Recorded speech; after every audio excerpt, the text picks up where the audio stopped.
Sarah Martinez had always dreamed of serving her country.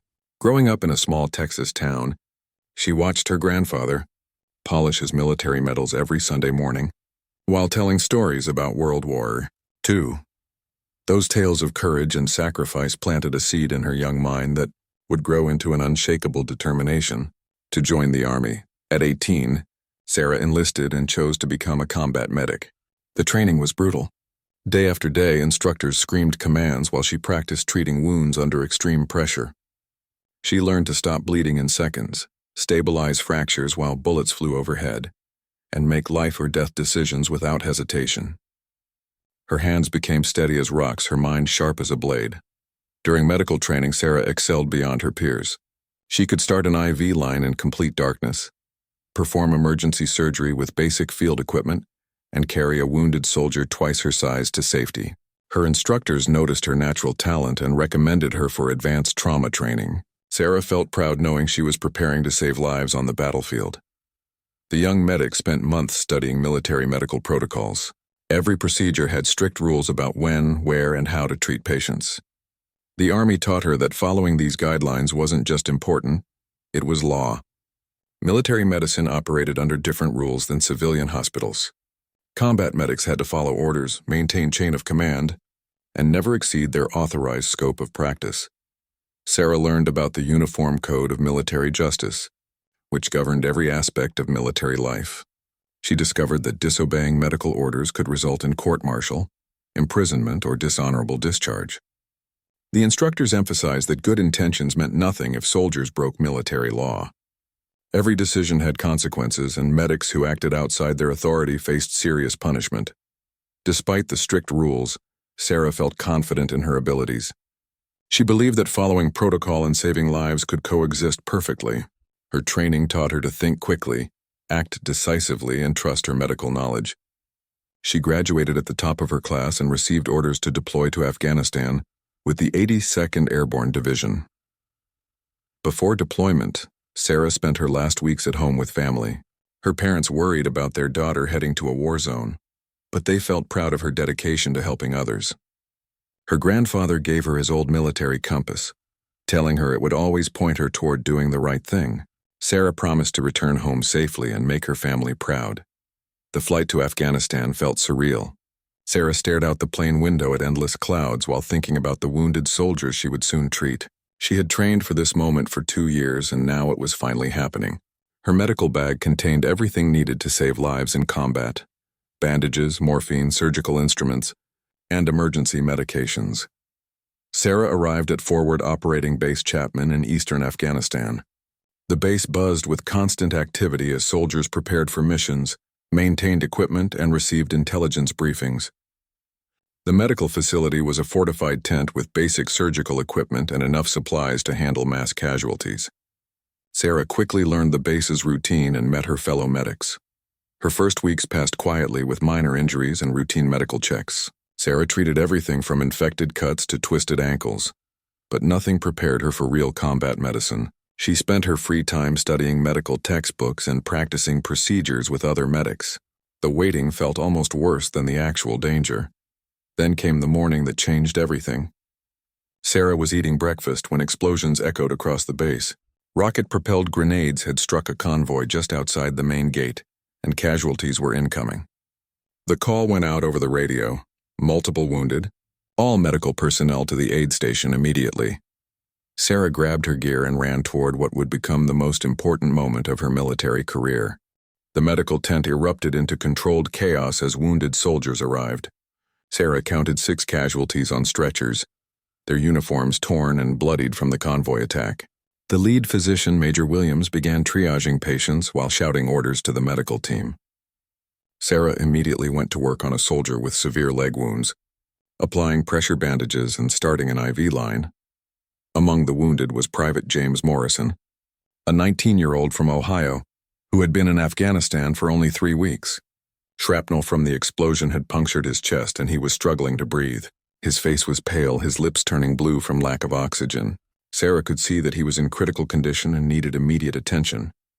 Major Williams was busy operating on another soldier, whose injuries were even more severe. The other medics were treating remaining casualties. leaving Morrison temporarily unattended. Sarah monitored his vital signs and watched his condition deteriorate rapidly. His breathing became more labored and his oxygen levels dropped dangerously low. She knew that without immediate intervention, Private Morrison would die within minutes. Sarah faced an impossible situation. Morrison needed an emergency chest tube insertion to drain blood and air from around his lungs. This procedure could save his life. But according to military medical protocols, only licensed physicians or physician assistants could perform it. Combat medics were trained to assist with the procedure but not to perform it independently. The rules were clear and non-negotiable. She looked around the tent desperately, hoping Major Williams would finish his surgery in time to help Morrison. But the other patient's injuries were extensive, and the operation would take at least another hour. The remaining medical staff were either junior medics like herself or nurses who also lacked authorization to perform the procedure. Sarah realized that Morrison's life was entirely in her hands. Morrison's breathing became increasingly shallow, and his heart rate began dropping. Sarah had performed this exact procedure dozens of times during training, and she knew she could save him. Her hands were steady, her knowledge was solid, and she had all the necessary equipment. But performing the procedure would violate direct military orders and could result in serious legal consequences. Time seemed to slow as Sarah weighed her options. She could follow protocol, wait for Major Williams, and likely watch Morrison die. Or she could break military law, perform the procedure herself, and potentially save a young soldier's life while destroying her own career. The weight of the decision pressed down on her like a physical force. Morrison's eyes met hers, filled with fear and pain. He couldn't speak, but Sarah saw the desperation in his gaze. This teenager was someone's son, possibly someone's brother or boyfriend. His family was probably at home right now, completely unaware that their loved one was dying on a medical table thousands of miles away. Sarah remembered her grandfather's compass and his words about always doing the right thing. She thought about her training, her oath to protect and serve, and her fundamental duty as a medic to save lives. In that moment, military protocol seemed less important than the human being dying in front of her. She made her decision. Sarah grabbed the necessary medical instruments and began preparing Morrison for the emergency chest tube insertion. Her hands moved with practiced precision as she cleaned the insertion site and administered local anesthesia. Morrison's breathing was becoming even more labored, confirming that she was making the right choice. As Sarah began the procedure, she knew she was crossing a line that could never be uncrossed. Every cut, every movement, every decision was being made in direct violation of military medical protocols. But Morrison's life hung in the balance, and she refused to let him die when she had the skills to save him. The procedure would take only minutes, but those minutes would define the rest of her military career. Sarah's hands moved with surgical precision as she inserted the chest tube into Morrison's pleural cavity. Blood and air immediately drained from around his lungs, and his breathing began to improve within seconds. The blue color faded from his lips as oxygen reached his bloodstream again.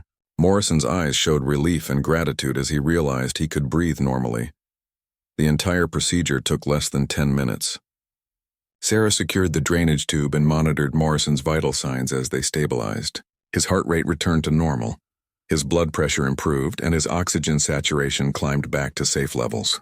She had successfully saved his life using skills that technically exceeded her authorized scope of practice. Major Williams finished his surgery and moved to check on the other casualties. When he reached Morrison's bedside, he immediately noticed the chest tube and fresh surgical site. His expression changed from professional concern to confused anger as he realized what had happened. He pulled Sarah aside and demanded an explanation for the unauthorized procedure. Sarah explained Morrison's deteriorating condition and her decision to intervene when no authorized personnel were available. She detailed his dropping oxygen levels, labored breathing, and imminent risk of death. Major Williams listened without interruption, his face growing more serious with each word. When she finished, he remained silent for several long moments. The major understood the medical necessity of Sarah's actions, but he also understood military law. As the senior medical officer, he was required to report any violations of medical protocols to the chain of command. He couldn't ignore what had happened, even though it had saved a soldier's life. Military discipline demanded that such incidents be investigated and adjudicated through proper channels. Within hours, word of the incident reached the base commander, Colonel Thompson. He reviewed the medical reports and witness statements while consulting with the base legal officer. The colonel faced his own difficult decision: punish a medic who had saved a life, or ignore a clear violation of military medical protocols that could set a dangerous precedent. Sarah continued treating patients throughout the day, but she could feel the weight of impending consequences. Other medics whispered among themselves about what she had done. Some praised her courage and medical skill, while others worried about the precedent she had set. Everyone understood that her actions would have far-reaching implications for combat medicine. That evening, Sarah was summoned to Colonel Thompson's office. The meeting was formal and uncomfortable, with the colonel explaining that her actions, while well-intentioned, had violated the Uniform Code of Military Justice. He informed her that a formal investigation would begin immediately and that she should expect to face disciplinary proceedings. The investigation team arrived within days, led by Captain Rodriguez from the Judge Advocate General's Corps. They interviewed every person present during the incident, reviewed medical records, and examined the equipment Sarah had used. The investigators were thorough and professional, but Sarah could see that they were building a case against her. Private Morrison recovered completely from his injuries and was scheduled to return to duty within weeks. He personally thanked Sarah for saving his life and offered to testify on her behalf at any legal proceedings. Morrison's parents also sent a letter expressing their gratitude and support for the medic who had saved their son's life. However, gratitude couldn't change military law. The investigation concluded that Sarah had performed a medical procedure outside her authorized scope of practice, violating Article 92 of the Uniform Code of Military Justice for disobeying a lawful order. The investigators recommended that she face court-martial proceedings despite the positive outcome of her actions. Sarah's fellow soldiers were divided in their opinions. Many believed she was a hero who had made a difficult decision under extreme circumstances. Others worried that her actions could encourage other medics to exceed their authority, potentially causing harm to patients or undermining military medical structure. The debate raged throughout the base and eventually reached military medical communities worldwide. News of the case began spreading beyond the military. Medical professionals, legal experts, and veteran advocacy groups started discussing the ethical implications of prosecuting a medic for saving a life. The case highlighted the complex intersection between military discipline, medical ethics, and human compassion in combat situations. Sarah found herself at the center of a controversy much larger than she had ever imagined. The Army appointed Captain Michael Stevens as Sarah's defense attorney. Stevens was an experienced military lawyer who had handled dozens of court-martial cases, but he had never defended someone for saving a life. During their first meeting, he explained the serious charges Sarah faced and the potential consequences of conviction, including imprisonment and dishonorable discharge. Sarah felt overwhelmed by the legal proceedings ahead of her. She had joined the Army to serve her country and help wounded soldiers, not to fight for her freedom in a military courtroom. The irony wasn't lost on her that she was being prosecuted for doing exactly what she had been trained to do: save lives under extreme circumstances. Captain Stevens began building Sarah's defense by consulting with medical experts and reviewing similar cases from military history. He discovered that the intersection of medical necessity and military protocol had created legal dilemmas before, but few cases had been as clear-cut as Sarah's. Most involved medics who had caused harm by exceeding their authority, not those who had saved lives. The case attracted attention from civilian medical organizations who argued that Sarah's actions represented the highest ideals of medical practice. The American Medical Association issued a statement supporting medics who made life-saving decisions under combat conditions. Medical schools began using the case as an example of ethical decision-making in crisis situations. Meanwhile, military medical leadership remained firm in their position that protocols existed for important reasons. They argued that allowing medics to exceed their authority, even with good outcomes, could lead to dangerous situations where unqualified personnel attempted procedures beyond their capabilities. The safety of all patients depended on maintaining strict adherence to established medical hierarchies. Private Morrison's recovery became a rallying point for Sarah's supporters. He returned to active duty completely healthy, with no complications from the chest tube procedure. Morrison spoke to reporters about Sarah's quick thinking and professional skill. crediting her with saving his life when no one else was available to help. As the court-martial date approached, Sarah struggled with the stress of uncertainty. She continued her medical duties on base, but every day brought reminders of the legal proceedings ahead. Fellow soldiers treated her differently, some with admiration, others with caution, unsure how to interact with someone facing such serious charges. Sarah's family hired a civilian lawyer to work alongside Captain Stevens. Attorney Jennifer Walsh had experience with military medical cases and brought a different perspective to the defense strategy. She focused on the ethical dimensions of Sarah's decision and the broader implications for military medicine in combat situations. The prosecution team, led by Major Patricia Kim, prepared their case methodically. They argued that military effectiveness depended on soldiers following orders without question, regardless of circumstances. If medics could ignore protocols whenever they disagreed with them, the entire military medical system would collapse into chaos. Pre-trial hearings revealed the complexity of the legal issues involved. Expert witnesses from both sides presented conflicting views on medical ethics, military discipline, and the appropriate scope of practice for combat medics. The case was becoming a referendum on how the military balanced individual initiative with institutional authority. Media coverage intensified as the trial date approached. Veteran organizations, medical associations, and legal experts all weighed in on the case. Some veterans argued that Sarah represented the best traditions of military service, while others insisted that discipline and order were paramount in combat situations. The debate reflected broader tensions about authority and individual conscience in military service. Sarah received hundreds of letters from supporters around the world. Many came from medical professionals who praised her courage and skill. Others came from military families who understood the difficult decisions faced by service members in combat. The overwhelming support gave Sarah strength but also increased the pressure she felt to justify her actions. Behind the scenes, military leadership grappled with the implications of the case.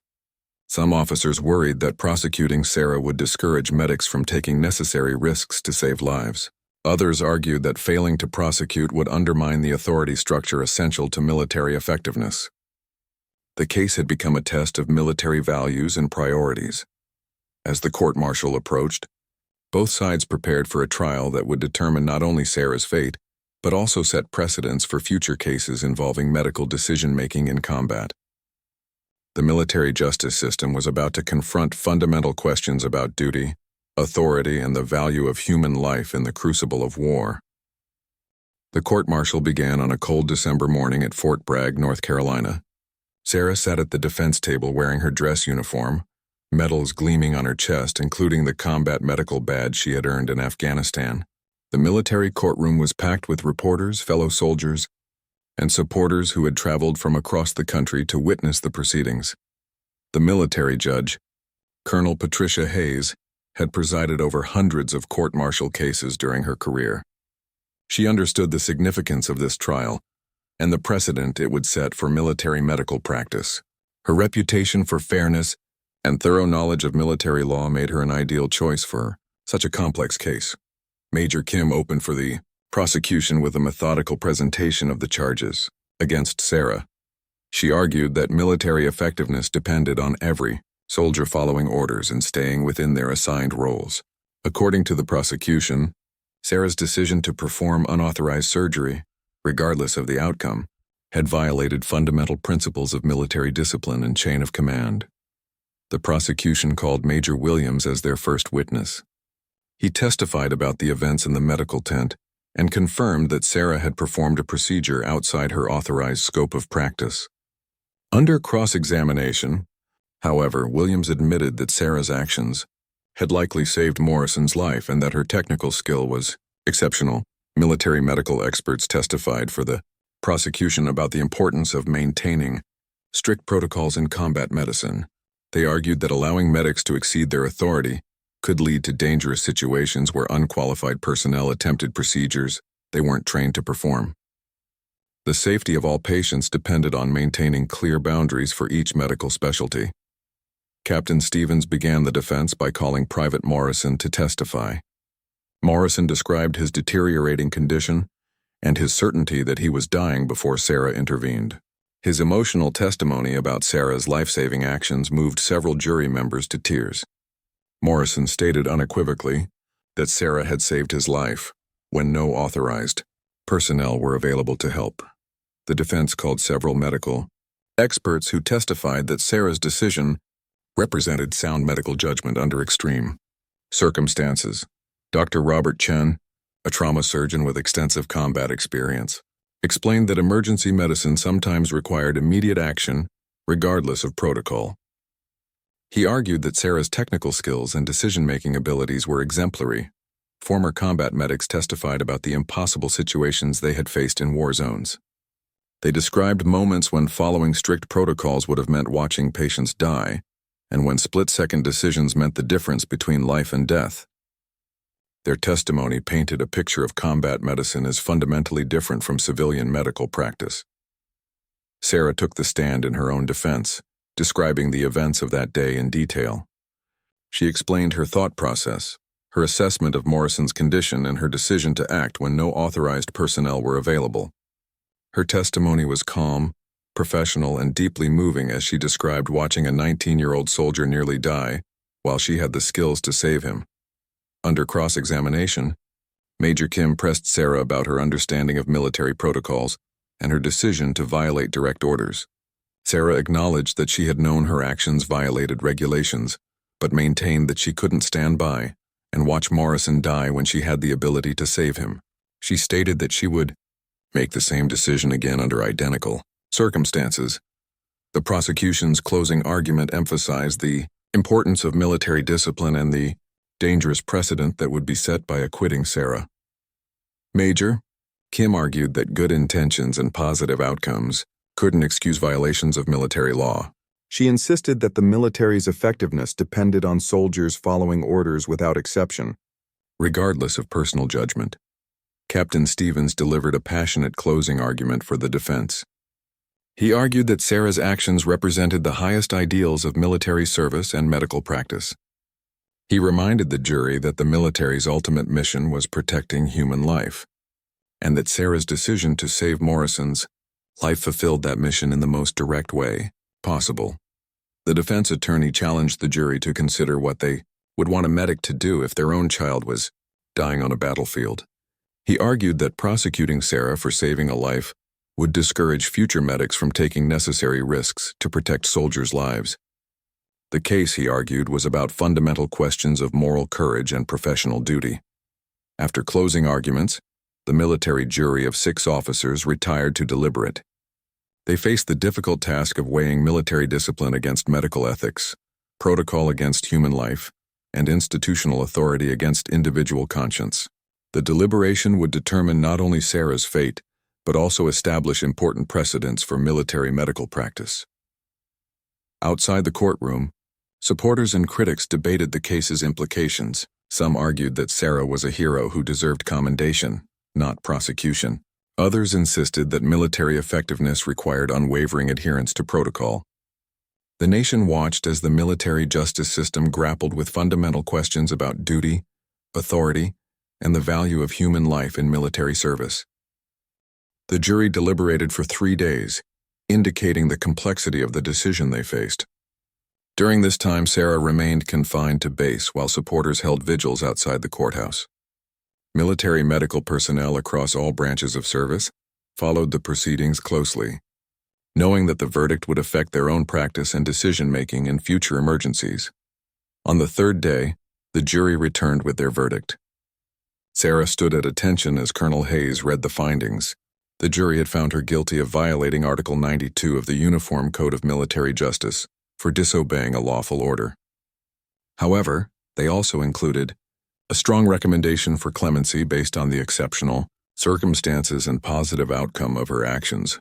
The conviction sent shockwaves through the military medical community and beyond. Sarah faced potential punishment including reduction in rank, forfeiture of pay, confinement, and possible discharge from the Army. The recommendation for clemency offered hope, but her military career hung in the balance as she awaited sentencing. The sentencing phase began immediately, with both sides presenting arguments about appropriate punishment. The prosecution requested a significant sentence to send a clear message about the importance of following military protocols. They argued that lenient treatment would encourage other service members to ignore orders whenever they disagreed with them. The defense presented extensive character evidence showing Sarah's exemplary service record, dedication to her patients, and commitment to military values. Dozens of soldiers testified about her compassionate care and professional competence. Military physicians described her as one of the most skilled medics they had ever worked with. Private Morrison's parents traveled from Ohio to testify during sentencing. They spoke emotionally about their gratitude to Sarah for saving their son's life, and their belief that she deserved recognition, not punishment. Morrison himself submitted a written statement, asking the court to show mercy to the medic who had given him a second chance at life. Medical organizations submitted formal statements supporting Sarah and arguing for minimal punishment. The American College of Emergency Physicians wrote that Sarah's actions represented the highest standards of emergency medical care. Military medical associations were divided, with some supporting Sarah and others emphasizing the importance of maintaining protocol compliance. Colonel Hayes faced an unprecedented situation in determining Sarah's sentence. Legal precedents offered little guidance for a case where protocol violation had resulted in saving rather than endangering a life. The judge had to balance military discipline requirements with recognition of Sarah's exceptional circumstances and outcomes. The sentence, when announced, reflected the complexity of the case. Sarah received a reprimand and reduction in rank from sergeant to corporal, but avoided imprisonment or discharge from the Army. The relatively light sentence acknowledged both the seriousness of her protocol violation and the exceptional nature of her actions. However, the conviction remained on Sarah's military record, effectively ending her chances for promotion or career advancement. While she could continue serving as a medic, the guilty verdict would follow her throughout her military career. The punishment satisfied neither those who wanted her exonerated nor those who demanded harsher consequences. Sarah's legal team immediately announced plans to appeal the conviction through military appellate courts. They argued that the conviction was unjust and that Sarah's actions had been not only appropriate, but heroic under the circumstances. The appeal process would take months or years to complete, leaving Sarah's future uncertain. The case sparked widespread debate about military medical protocols and the need for reform. Military medical leadership began reviewing guidelines for emergency situations where authorized personnel might not be immediately available. Some branches of service started developing new protocols that would give medics more flexibility in life-threatening situations. Medical schools began incorporating Sarah's case into their ethics curricula, using it to teach students about difficult decisions in emergency medicine. Military medical training programs also used the case to discuss the balance between following protocols and exercising professional judgment in crisis situations. Sarah returned to duty as a combat medic, but the experience had changed her profoundly. She continued to provide excellent medical care, but the legal proceedings had taken a significant emotional and professional toll. Fellow medics looked to her as both a hero and a cautionary tale about the consequences of exceeding authorized protocols. The case established important precedents for military medical practice and sparked ongoing discussions about the appropriate scope of authority for combat medics. While Sarah's conviction stood, the circumstances surrounding it continued to influence military medical policy and training programs across all branches of service. 2 years after the court-martial, Sarah's appeal reached the Army Court of Criminal Appeals. Her legal team had spent months preparing arguments that challenged both the conviction and the precedent it had set. They argued that Sarah's actions represented justifiable emergency medical intervention rather than willful disobedience of orders. The appellate court heard arguments from both sides during a formal hearing in Washington, D.C. Sarah attended the proceedings, now serving as a senior medic at Fort Campbell, Kentucky. Despite her conviction, she had continued to excel in her medical duties and had trained dozens of new combat medics in life-saving techniques. During the appeals process, significant developments had occurred in military medical policy. The Army Medical Command had revised emergency medical protocols to provide more flexibility for medics in extreme situations. The new guidelines created a life-threatening emergency exception that allowed medics to exceed normal scope limitations when no authorized personnel were available, and delay would result in death. The policy changes had been directly influenced by Sarah's case and similar incidents that had occurred since her trial. Military medical leadership recognized that rigid protocols could sometimes conflict with the fundamental medical imperative to save lives. The new guidelines attempted to balance military discipline with medical necessity. Private Morrison, now promoted to specialist, had completed 2 more deployments to Afghanistan without any medical complications from his chest injury. He had become an advocate for combat medics and frequently spoke at military medical conferences about Sarah's life-saving intervention. His continued good health served as powerful evidence of Sarah's medical competence. The appellate court issued its decision 6 months after hearing arguments. In a detailed opinion, the 3-judge panel overturned Sarah's conviction, ruling that her actions had been justified under the extreme circumstances she faced. The court found that prosecuting her for saving a life under such conditions violated fundamental principles of military justice and medical ethics. The appellate decision set Sarah's conviction aside and ordered her record cleared of any reference to the court-martial. More importantly, the ruling established new legal precedent protecting medics who exceeded their normal authority in genuine life-threatening emergencies. When no authorized personnel were available to intervene, Sarah received official notification of the decision while training medics at Fort Campbell. Her fellow instructors erupted in celebration as she read the court's opinion aloud. After years of living with a conviction on her record, Sarah finally felt vindicated for her decision to save Morrison's life. The Army restored Sarah's original rank and awarded her back pay for the period following her wrongful conviction. Military medical leadership issued a formal statement acknowledging that Sarah's actions had represented exemplary medical care under extreme circumstances. The statement praised her courage, skill, and dedication to preserving human life. Sarah's case became a landmark decision in military medical law and ethics. Law schools began teaching the case as an example of how legal systems could evolve to address conflicts between institutional authority and professional responsibility. Military medical programs used her story to illustrate the importance of both following protocols and exercising sound professional judgment. Following her exoneration, Sarah received numerous awards and recognition for her service. The Combat Medic Association honored her with their highest award for battlefield medicine. Medical organizations that had supported her during the trial celebrated the appellate decision as a victory for medical ethics and professional autonomy. Sarah completed her military service with distinction and transitioned to civilian life as a trauma nurse at a major hospital. She specialized in emergency medicine and frequently mentored young medical professionals facing ethical dilemmas. Her experience had taught her that doing the right thing sometimes required accepting significant personal risk. Years later, Sarah established a scholarship fund for military medics pursuing advanced medical education. The fund supported combat veterans who wanted to become physicians, physician assistants, or nurse practitioners. She wanted to ensure that future generations of military medical professionals had the training and authority needed to save lives effectively.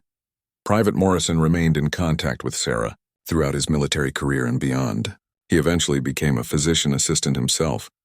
Inspired by Sarah's example of medical dedication and moral courage, their friendship endured as a testament to the bond between medic and patient forged in life-threatening circumstances. Sarah's case fundamentally changed military medical practice and established important protections for medics who made life-saving decisions in extreme situations. Her courage in both the medical tent and the courtroom had protected not only Private Morrison's life but also the professional autonomy of countless future military medical personnel.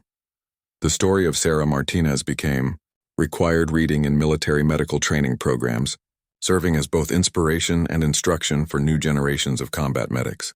Her legacy lived on in the lives she had saved directly and the systemic changes that would protect other medics facing similar impossible choices between protocol and human life.